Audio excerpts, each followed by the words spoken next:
Welcome back to God and Coffee. Self esteem and self confidence. If you have a healthy self esteem and self confidence, it can help you lead a more fulfilling life.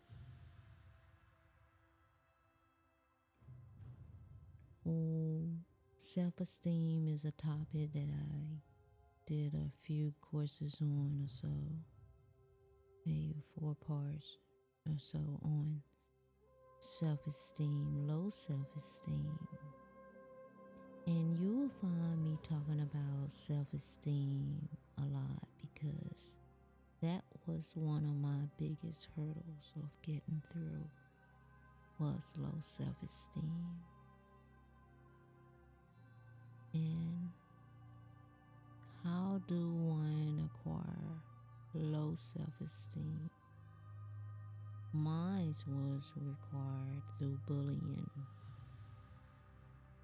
Not just from the kids in school that bullied me, but from adults or my family also. When nothing was done about the bullying and it was laughed about. Because speaking from my experience, being bullied can make you feel powerless, and there are ways for you to take control of that situation. And what I went through with bullying, and I explain what bullying is for those of you who don't know. Bullying is when someone repeatedly attacks a person who has less power, often without being provoked. A person bullying a person often not being provoked to bully that person. And bullying, it can happen anywhere, at work, at school, in social situations, and sometimes bullying can even today. We didn't have it back in the day, but online, bullying today happens online. And bullying may be a verb such as physical intimidation or humiliation or verbal threats, or it can be all three. It can be stubble, and bullies have like this passive aggressive behavior, or they're spreading rumors or excluding someone from their friends, their group of friends. And everyone experiences bullying a little different. Bullying is repeated over and over. Most of the times when a person is bullying, it's often a personal thing. And the person that are bullied, they may feel alone, helpless, and humiliated. And over time, people who are bullied may experience more severe and long-lasting problems such as depression, substance abuse, reduced motivation, loneliness, and low self-esteem. And I had went through all of those things. In extreme cases, someone who's been bullied may even question their will to live. And it's vital to stop bullying at an early stage to prevent long-term harm. And let me explain something here. When bullying is very serious because people, I know what I went through. And I know that my teachers saw this and my teacher did nothing. I told my mother every day nothing was done. I had to go back to school every day and face this bullying. And I felt my teachers looking, not caring. My mother don't care. She wouldn't even go to my parent-teacher association meetings to see how I was doing. Don't know if they have that today in school. They did then, where the parents could come to the school, talk with the teachers, and see. They had special days for that. Also, how the children was doing. She never attended any of that, and never did anything about my being bullied. So in extreme cases like that, someone who being bullied, they may question they were to live, and they may question why me, and which I did. I said, why me? And bullies often sing out people they perceive as eager targets or who can bully without consequences from other people. They may pick on someone they see as being different in some way or who seems to have less social support. And sometimes you may just be unlucky to be there when they want to demonstrate their power over someone. And bullies frequently they want to take aggressive action, and they often come from a background where aggressive behavior is used to assert control or power over them, to resolve perceived conflict, or simply for entertainment.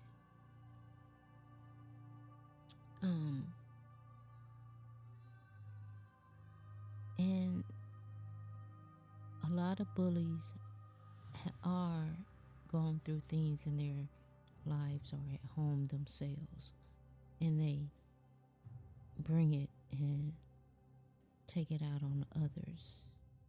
I was always a quiet, good-hearted, me, thinking everybody was loving and fun type of person. Not a bad bone in my body. Very pretty, but very skinny also. Oh, I got picked at my weight. Of course, I got called names on my looks, but I knew that was only jealousy. But, God didn't give me. When I was young, I didn't feel a mean bone in my body. I always felt love. I always thought people should be happy. I always thought everyone should get along. Maybe that was my mistake in school. Maybe that's why I got bullied. But I still look to my mother and my teacher for that support and family, and I never got it. You should tell someone in any case that about your bullying, your parents, your friends, anyone. And tell them in a way. I didn't get the help I needed, even though I told them, but still tell. And assert yourself. And being assertive doesn't mean being aggressive or attacking back. People who display self-confidence express themselves clearly and who take action are less likely to be bullied. And like I told you, I shied away. I stayed to myself. And I guess that was part of me being bullied. And you can practice asserting yourself by calmly and clearly telling family or friends your thoughts or ideas, approaching new situations with confidence, and openly pursuing your interests and your goals. To build your self-esteem, you have to feel good about yourself. You unconsciously demonstrate assertiveness and self-confidence. This makes you less likely to be a target of bullying. If you have high self-esteem, you will also have greater resilience to the effects of bullying. And see, this is things that I was never told as a child. I should have been told from my mother and my teacher how to overcome all of this. And so I'm now telling you how to overcome all of this and build your self-esteem. And you can boost your self-esteem by remembering, and even right now, reasons you are a good person. You can boost your self-esteem by thinking about positive comments you receive from people. You can boost your self-esteem by identifying the qualities you admire in other people and recognizing them in yourself. And you can build your self-esteem by taking part in activities that allow you to achieve and feel good about yourself. And also make sure you develop a support network and a supportive peer network or close friends, not negative people. And a supportive network reduce the likelihood that you will be a target of bullying. And a supportive network provides support in difficult times. And a supportive network makes life more positive overall. Find people you can talk openly to and share a positive experience with. You might also know someone, or you can try meeting new people through interest groups, classes, church, sport, or work. And then consider your options. If you tried some strategies but you feel that your situation hasn't improved or it's become too dangerous for you, it may be worth changing your situation. This could include blocking the person who is bullying you, the bully's email, their phone numbers, their online connection, or anything that can get that bully next to you. Okay, and also focus on your future. Now, from bullying and can make you do some crazy things.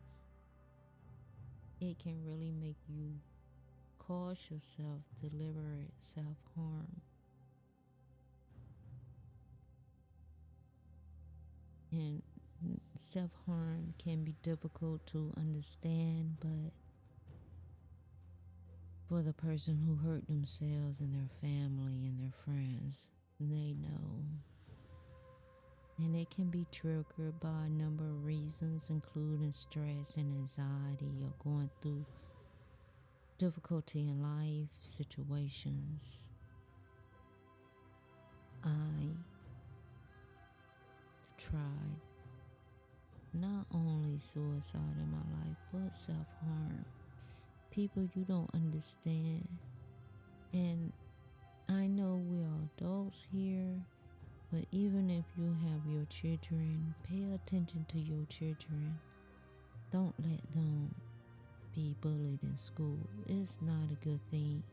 Kids are taking their lives because they are being bullied. The parents and the teachers are not caring or not paying attention. Please be there for your children And self harm can be triggered by a number of reasons, including stress and anxiety, or going through difficult situations. Self harm can come from grief and loss. So let's understand that it's not just from bullying. Self harm can come from grief and loss, relationship breakups, family problems, school or work, sexual, physical, or mental abuse, feeling like you don't belong or you are invisible, depression, or other mental health conditions.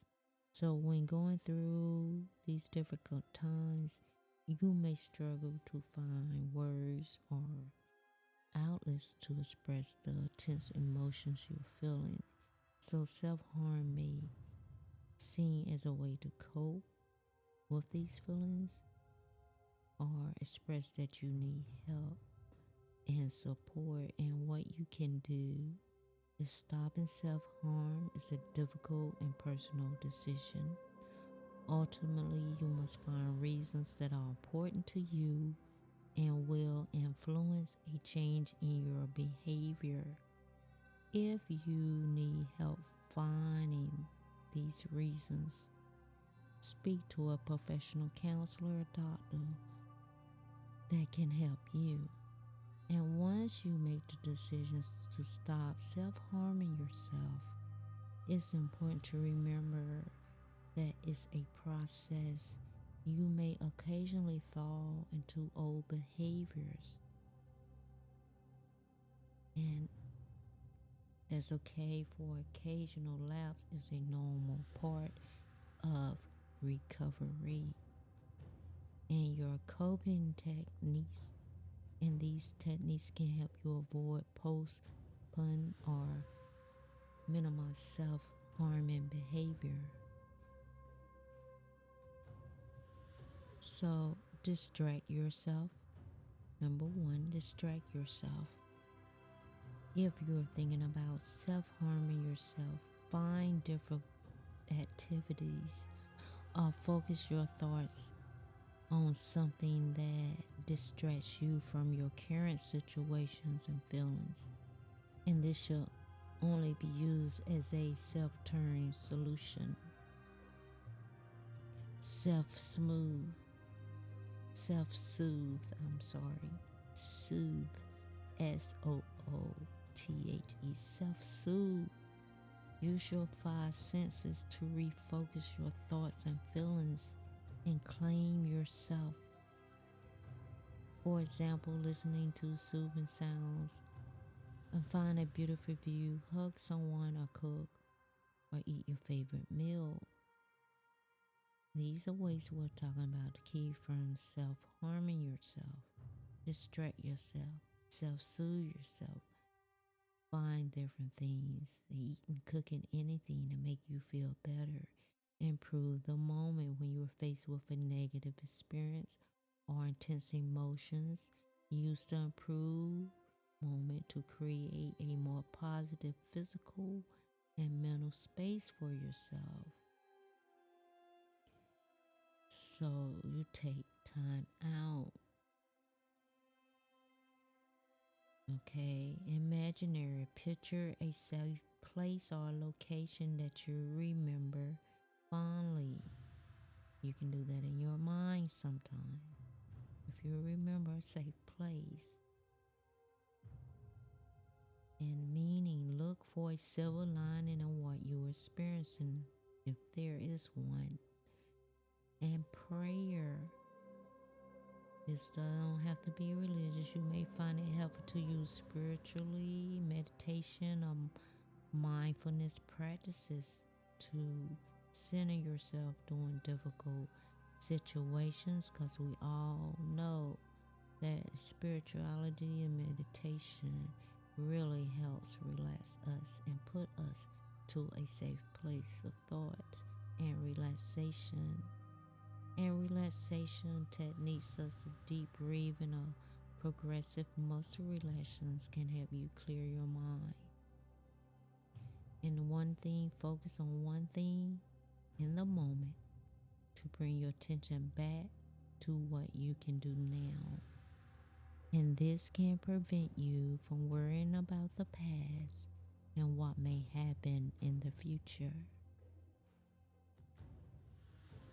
In vacation, take a break, whether it's a week-long holiday or a 5-minute breather or in a quiet space, and encourage yourself, give yourself some positive reinforcement by reminding yourself that you're a good person, you're doing well, and you can succeed. If someone you know is self-harming, it's important to take this seriously. You may feel angry, panicky, or like you want to ignore the problem, but these reactions can increase the other person's distress. So try to stay calm and non-judgmental. Encourage and offer to participate in ongoing strategies such as the ones you can assist them in finding trained professional help, and the ones that I talked about earlier, and how to help someone who's thinking about self-harm. So helping someone you know deal with self-harm behavior can be difficult. So it's very important to maintain your network or support as well when you're helping anyone with any type of mental condition.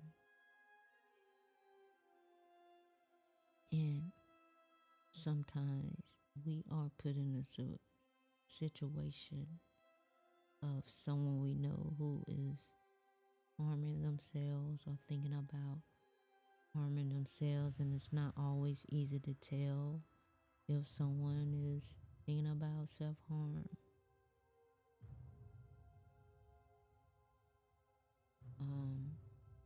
But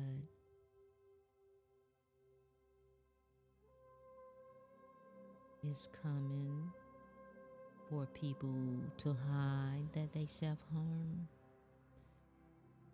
People can feel ashamed about self-harming, and you will have to ask them how things are going or how they're feeling to open the door for a discussion about self-harm. And you will have to let them know that you're there for them if they're feeling down or stressed. And you have to tell them that you're worried about them and why. And be prepared for any reaction. If your friend or someone you know seems angry or upset when you bring up the topic of self-harm, it's probably only because they feel ashamed or worried about what you think of them. So encourage anyone you know or friend to seek help from teacher, school counselor, or anyone in a position to help them, or a mental counselor, or when let your friend know before you tell someone else about their self-harm. Never go talking to someone else about someone else's self-harm, because you will only make it worse, and that person will definitely try to kill themselves, knowing that the trust they put in you was defied. Believe me, I know. When you trust someone all your heart, the last person you ever think will betray you, and they do it, you want to just kill yourself. But don't. If you're worried that someone is self-harming, and you should be as supportive as you can, and don't try to take it on by yourself, especially if no one else is aware of what's going on. And so it's important that person get to a counselor, because you may not be able to help that person. And if there is an emergency, you know to call the 911 or the helpline.